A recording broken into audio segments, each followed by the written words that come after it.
Doctor says this will make you feel better. Yeah.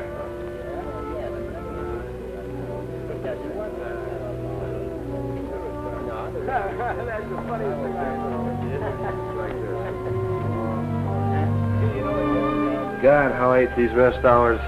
Yeah, if you can sleep. Of course, you can sleep sitting like this guy with your eyes open. I still say malaria doesn't kill you. Like hell it doesn't. An old uncle of mine had it in Scranton. Had it for 40 years in his bones, and out it came every 3 years. The day after Christmas. Yeah, too much Christmas booze, that's all. Don't give me that. You'll play. Uh-huh. Oh, Jesus, you're slow. Oh, shut up. I said it was your play. Okay, okay. Here, how's this? What a jerk. Dr. Bush wants to see you, Lucas. Oh, for Christ's sake. Now what'd you do? Okay. Good luck.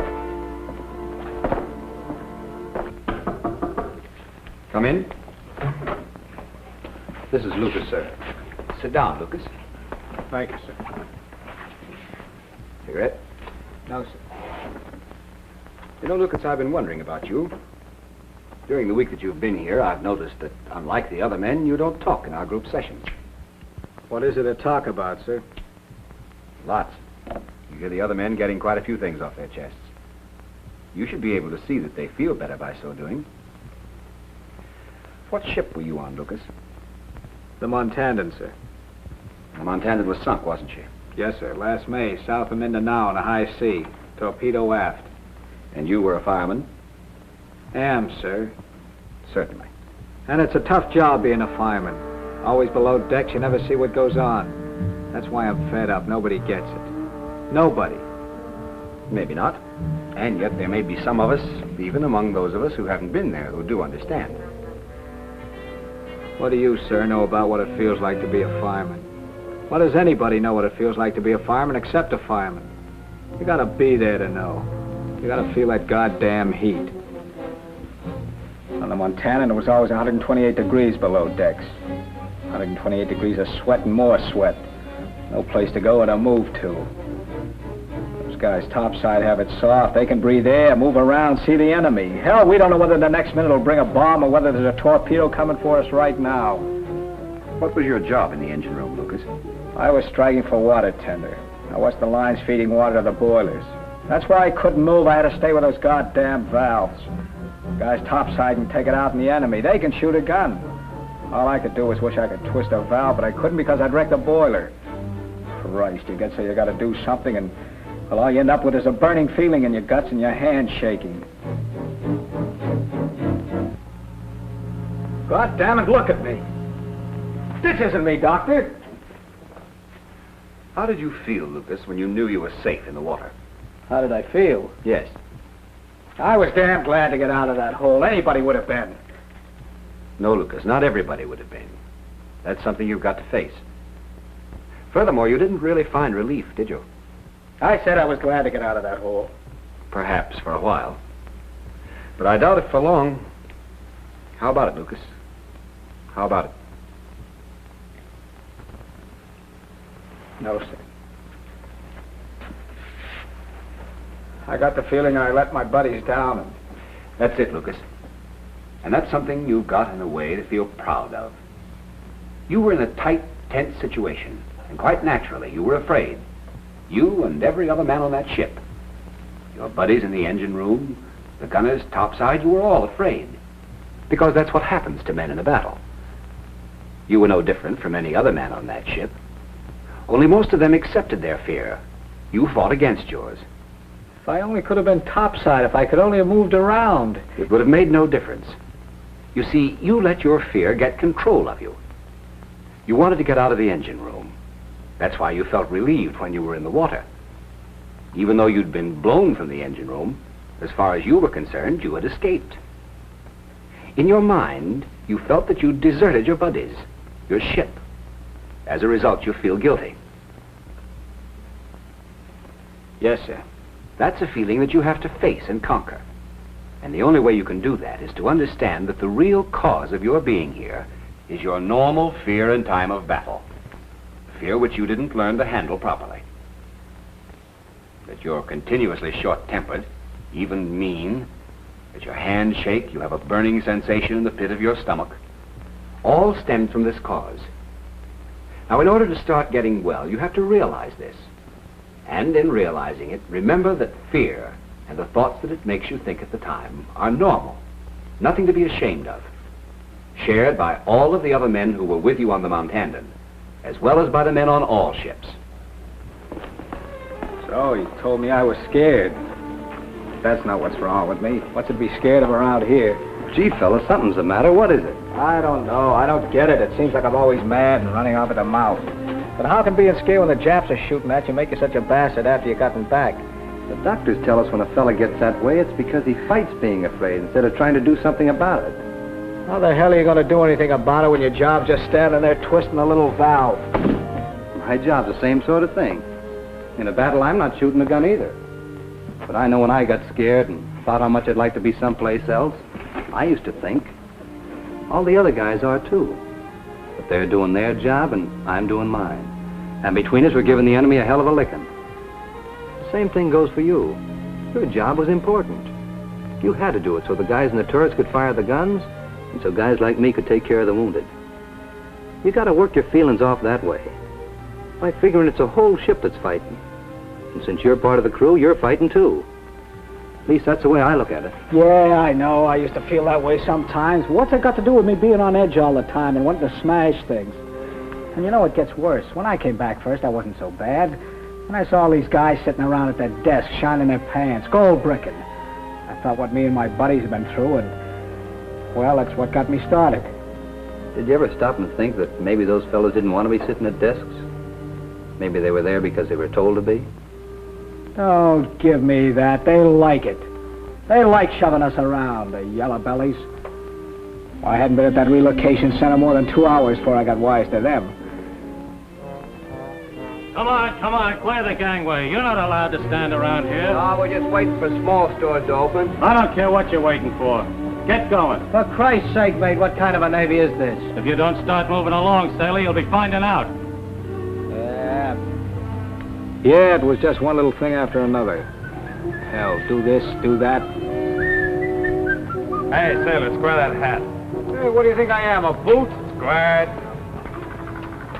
In case you don't know, this is a taut ship. A taut ship? Looks to me as if we've run aground, Skipper. By the way, do you know there's a war going on? I'm sorry, but there's nothing we can do until the Bureau sends us an adjusted pay account. You mean because I was dumb enough to get myself torpedoed, I can't get paid? Oh, it won't take long. You've only been here 2 days. Don't you people ever think of anything but your little pieces of paper? I'm sorry, but you must remember there were 1,000 men on your ship. That's a big pay list to clear out. And besides, you're scattered all over the country now. Look, sister, I got a 30-day leave. I need spending money. Then you can go to the chaplain of the welfare office. Go to the... Oh, for Thanks, sister. I'll be seeing you. Well, it just doesn't make any sense. They want you to square your hat. They won't let you stand in line. Not even in line. They act as if nothing were different. Hell, we can keep our noses clean without them telling us. Uh-huh. The boy's got to have something to do. Holding you down helps fill up the idle hours. Yeah. Well, thank God I got this leave coming up. And maybe afterwards they'll send me back to a ship where I can feel like myself again. Maybe I can get away from these gold bricks that have nothing to do all day but order us guys around telling us to square our hats. I'd like to see them out there.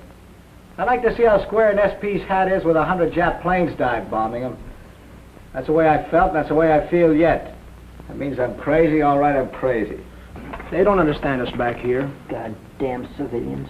If they knew what it's like being asleep in a foxhole and having a Jap land on your back and having to fight it out with him with a knife, I don't think they'd stay home so often on Mondays. You're damn right they wouldn't. I guess you're all proving how irritable you are this morning. Don't think we like it. I'm sure you don't. One of the unfortunate things about being bad-tempered and quick to take offense is that you cut yourself off from most people. Now, there's one thing to get straight right away. All of these attitudes of yours, your hatred of the land-going Navy, of civilians and so on, are all symptoms of your illness. And they're symptoms for which we must find the cause. It's because squaring your hat is of no importance that it gets you. Not at all. The reason you're annoyed by such petty matters lies in your basic condition.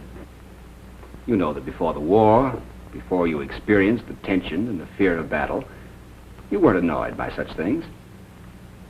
As I've told you before, your natural fears in battle were not properly handled. You didn't accept them as a part of living, as a necessary part of fighting. You held them in, choked them back, until they finally overpowered you. You still have those fears, and it's from them that these irritations arise. Then why are we allowed to leave the hospital? If they just let us go home, get away from military life, we'd forget it. We'd snap out of it. Lucas, did you go on that 30-day leave you were talking about? Yes, sir. How come? I wasn't sick yet. At least they hadn't caught up with me. How was it, Lucas? It was lousy. In what way was it lousy? I know what you're driving at, and that's exactly what it was like. As a matter of fact, if I hadn't gone on that leave, I probably wouldn't be here now. To tell the truth, it was damn nice to get home. Mother and Dad were at the train, and so was Sue. She and I got engaged before I joined up. She'd been my girl in high school. Anyway, I was glad to see them. Been over 2 years. You know, that dinner was something, just the way I thought it would be. Want some more coffee, Bob? Yeah. Some more ice cream, Bob. There's lots left. Gosh, no. Better hat, Bob. Puts hair on your chest. Well, you used to laugh at it. Here. Flesh. Female flesh. Mighty soft. Drink your coffee. Oh, is it wonderful, Dad? The children here together again. Bob and Sue. Just like old times. Just like it used to be. Well, that sure was some chow, Mom. Almost as good as Navy chow. Only, you should have had some beans. Well, you know, Bob, I was so excited having you home, I was afraid I'd forget how to cook. You sure didn't. I'll say you didn't. Goodness. Well, Bob, would you like Mother and me to go to a movie? Oh, no. No, we should all be together this first evening. Bob will walk me home later. Well, we could easily go. Oh, Mother, we haven't much gas left anyway. You never know how rationing has tied us down. So Dad only gets an A book. Now, you know how I've tried, Martha. It's just that Bill Thomas, he's chairman of the rationing board now. And he's never forgotten how I quit his darn factory. Gosh, that's been 15 years ago, too. I guess it is sort of tough with just an A book. Yeah, I'll say it is. I just can't believe you're here, Bob. Sitting there with Sue. Mother, that's about the 10th time you've said that. I'm sorry. Bert Haskins is home. Got home just the other day. Hey, that's swell. What's he on, a furlough? Well, yes, he's just back from Germany. Say, what's wrong with all of you anyway? You're not the same. You're treating me as if I were a stranger. Oh, son. And maybe you're right, Bob. You are a bit of a stranger. Oh, I mean, you've been lots of places and seen, the sort of thing we've never seen. That's all it is, Bob. Okay. Yes, sir. We've got a lot of ground to cover before we're all caught up. And there's things happened here for you to find out about, too. We haven't been exactly standing still. Well, I should say not. Why, we've got one of the biggest factories in the country here. And we're not supposed to tell what they make. Only 50,000 people know it's tanks. Well, it's brought more new people to town. Things are terribly overcrowded. Now let's let Bob do the talking. He can find out about these things tomorrow. After all, it's not everybody who's been to sea for 18 months. Was it really bad? I mean, all the time? No, of course not. Usually we're just moving from one place to another. Noumea, Guam, Moresby, all those stinking little places. Tell me, Bob, when it happened, when the ship sank, were the sharks? Shut up! Shut up, all of you! Even before I was out of the house, I was ashamed of myself. I had that burning feeling in my stomach and my hands were shaking. I think I know why now, but then I didn't. Why, Lucas? It brought me back by the questions to those goddamn valves, and I was all wound up and scared all over again. I was too scared to know that that's what it was. I really thought that they didn't understand me anymore. Well, anyway, they should have known better than to ask me those questions. That being scared is certainly part of it, Lucas. Anyway, I walked the streets for a hell of a long time trying to figure it out. But I didn't. I just felt lower and lower by the minute. I couldn't get them. I couldn't get myself, so I decided to pin one on. And brother, did I.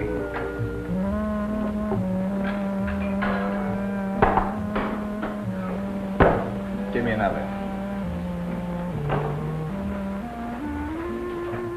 Yeah, you've had most of it. Finish it. Smart guy, huh? What's eating you, sailor? Not a goddamn thing. Is this your hometown, sailor? Yeah. Been home long? This afternoon. Oh, had a fight with your girl, huh? No. Have you got a girl? Been away a long time, haven't you? Christ, how many more questions you got? Hell, it's near closing time. You're the last customer. I'd just as soon talk. Well, I wouldn't. Been lots of places, haven't you? Hell, yes. What's that first ribbon for? That's the continental area. It's the one the Goldbergs wear. What have you got it on for? Christ, you got me. That's a good one. What's the middle ribbon? That's for Africa. This is the Pacific. The one with the stars in it. They're for getting shot at. A lot of them, aren't there? I'll say there are. Plenty of shells behind them, too.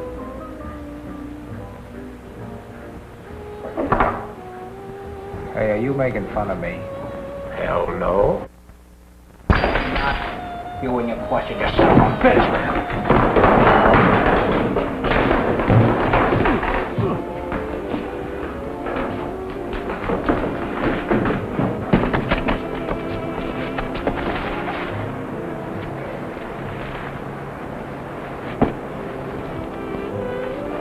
Go home, sailor. Make it up with somebody. Is it your family, or is it your girl? There's your change.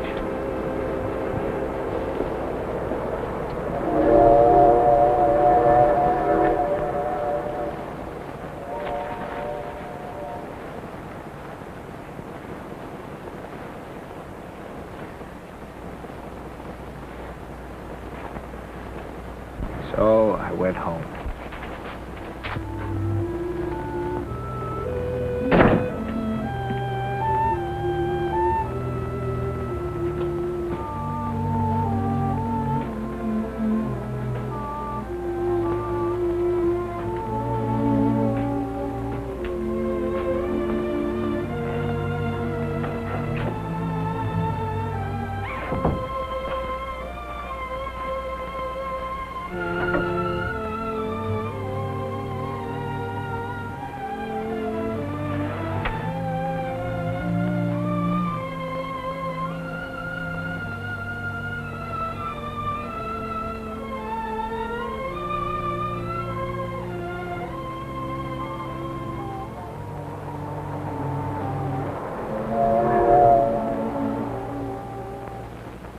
From then on, it was all downhill. Little things got me. One night, I was waiting for Sue to get dressed. We had a date. Her kid brothers were in the room playing. Jesus, Larry, watch out! Sue.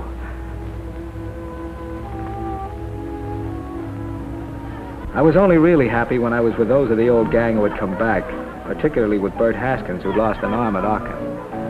They hadn't told me that first night. Thought they'd spare my feelings. Well, I'll tell you, us guys that know are gonna stick together. You know, I was thinking when enough of us get back, we can rent a place like that old vacant storeroom down on Market Street and have a club of our own. Yeah, I could start working on it right now. Why not? Sure. Good idea. I'll call Tom McGinnis tomorrow. He's good at raising money.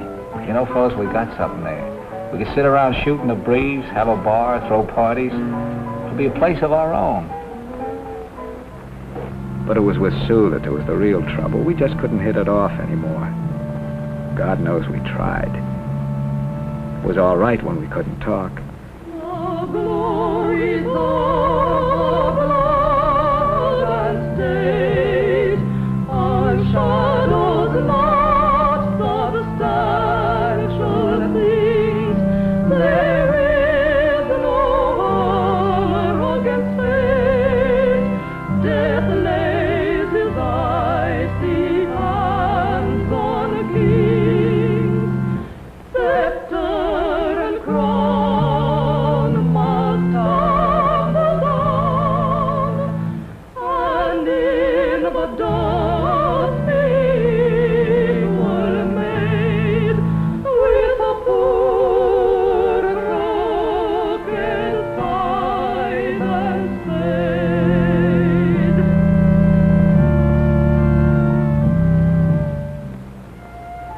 Later, after church, it was different.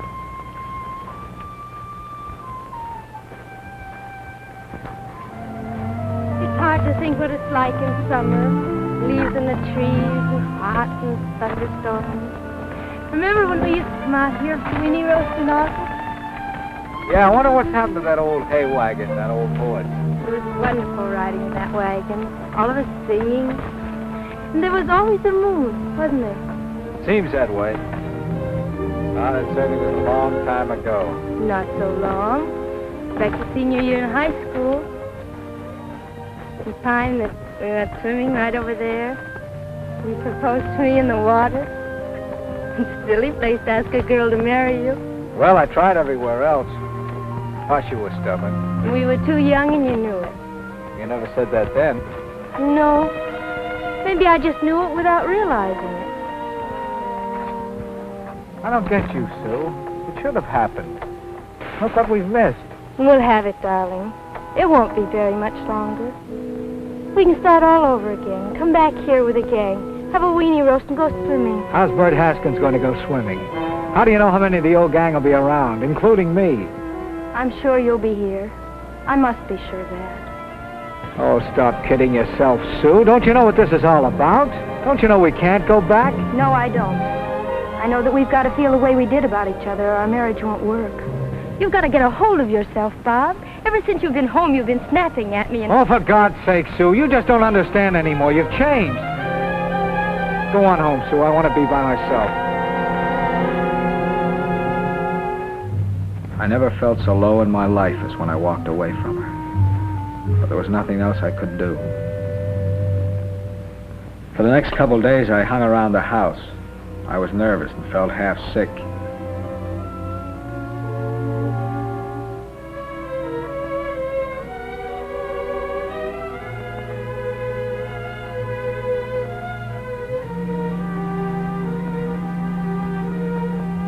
Dad got the idea it might do me good to go hunting. At first it was fine. Dad and I used to hunt a lot. I'd always liked to hunt. I had a sweet gun. I don't know, it seemed good to be off in the woods with the old man. I felt pepped up.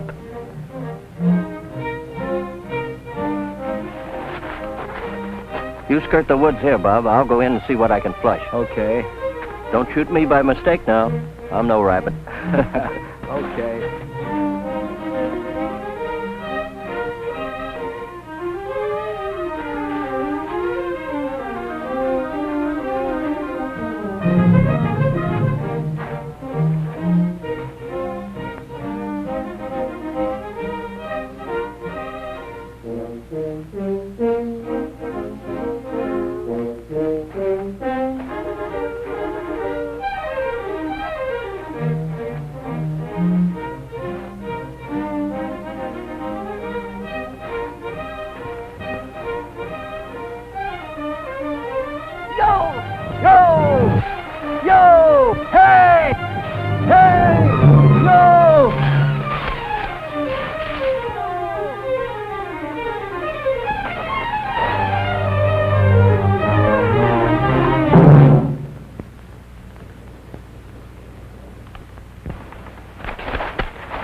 sake, what'd you bring me out here for? God damn it! God damn it! God damn it! God damn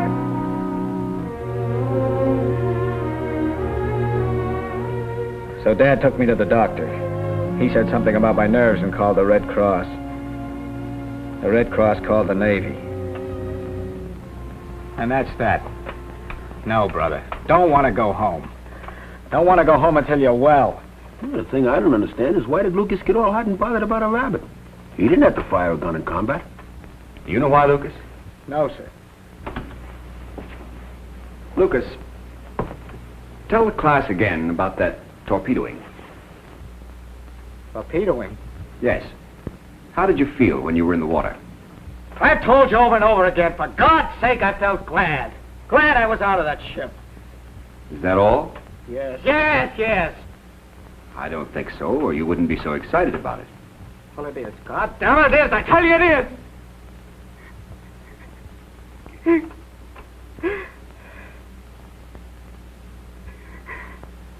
Lots of them were dying all around me.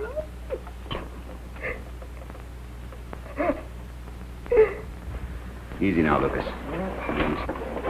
We all understand. It takes a lot out of you to face bitter, unpleasant memories. Come inside with me. I'll be back in a moment.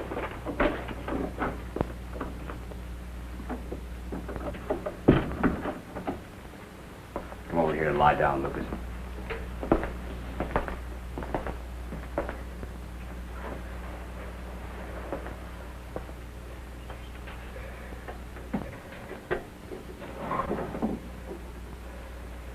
To say all that takes guts.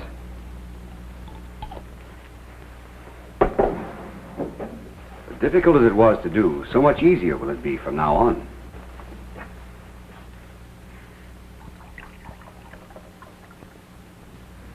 You can't dislodge deep-seated, sensitive feelings without hurting. You'll feel better shortly. Here, take this. It'll help you relax.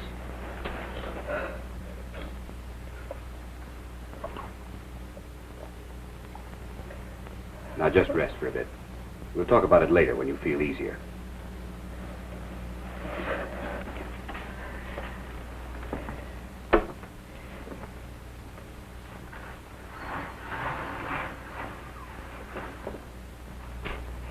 You'll feel much better when you wake up. I'll be back.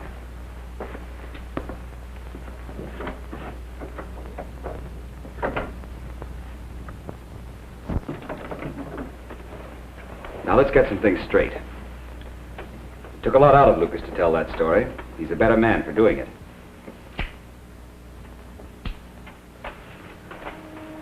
Every one of you must go through a similar realization of what lies behind symptoms, regardless of what they are. Irritability, bad dreams, vomiting.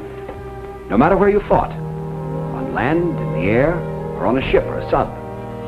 You have to face those memories, get them out in the open, exactly as Lucas has done. Now let's consider the whole problem. But first, Clemens, you see now why Lucas got so hot and bothered about a rabbit of all things? Well, maybe. The moment he raised his gun, the rabbit seemed to disappear, and he saw his mates again, drowning, dying in the water all around him. Sure, it's just like that feeling that I got when I watched my buddy die. That's it. What are the simple basic facts? It's quite clear from what we know of Lucas that he was a happy man before this whole business started. The sort of a fellow who might run a successful garage or store. Liked, well thought of in his hometown. He wasn't irritable, bad-tempered, with a chip on his shoulder. Quite the contrary. He was easy to meet, easy to know, a good guy. Then what? For 18 months he's at sea. And there's nothing unusual about that. Thousands of men have done as much or more. But Lucas is tied down to valves. He's never completely a part of the crew. He doesn't feel that he and the gunners and the ship's cooks and the boys in CIC are all one. No, he feels that he's just a little apart, just a little special, wanting to, well, what? Wanting to hurl himself at a Jap whom he'll surely kill, wanting to shoot down a plane, wanting to do anything except stay where he is and do his job in keeping the ship going and fighting. because he can't do what he thinks he wants to do, or what he thinks he ought to do, he gets all tied up in knots. At the same time, he's scared. Scared just as you and every other man is scared when your lives are at stake. But Lucas wants his own kind of personal release for that fear. He doesn't realize that the torpedomen and the gunners, the bridge, and he himself all have to work together to bring down that Jap plane, to blow up that Jap DD. It isn't a one-man job, and one man can't get rid of his fear at the expense of others, especially when they're all in the same boat. This wanting to do something that isn't his job is his manner of running away, only he can't. The ship and his conscience both have him tied down to those valves. Then fate steps in and gives him what he wants. As a result, he's happy, safe in the water, blown out of his problem. And then he sees the crew, his buddies, burning, drowning, dying. And he feels that his safety is somehow a part of their misery, their deaths.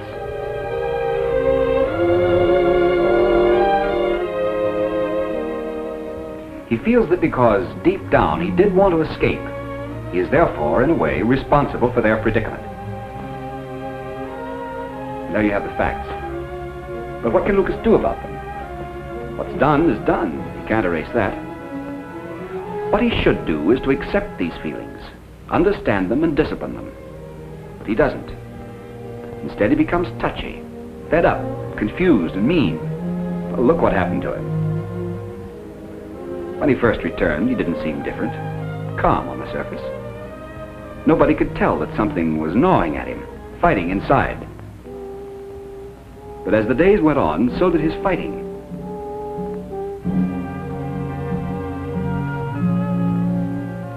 He got worse and worse. Then, when he got home on leave, he lashed out at those he loved, because they reminded him of his feeling of guilt, of unworthiness, by asking him simple, natural questions about his experiences. He fought against and left the girl he loved, and I'm sure you all realize that he still loves her, because he felt that she no longer understood him. Well, how could she? She only knew him by what he said and did. Why, he didn't even understand himself. What you have just witnessed has changed him, started him toward a real understanding. He can now realize that all that disconnected, fed-up feeling, which showed itself as a fighting bad temper, comes from something underneath, from a feeling of guilt, a feeling of unworthiness, a feeling which he twisted about so that it looked as though everyone else were in the wrong. Everyone but Lucas himself. That's why we have these group discussions, to help you and Lucas see yourselves as others see you, and to see problems like yours that other men have. Furthermore, you and Lucas can now put your new knowledge to use in a variety of constructive ways. Occupational therapy will provide Lucas with a profitable physical outlet for his feelings. It will teach him that he can work while solving his problems and do a better job of both. And physical training will help keep him in shape in the meanwhile.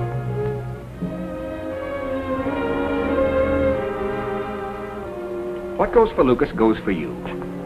For your irritation is only a symptom of feelings which you buried or tried to deny.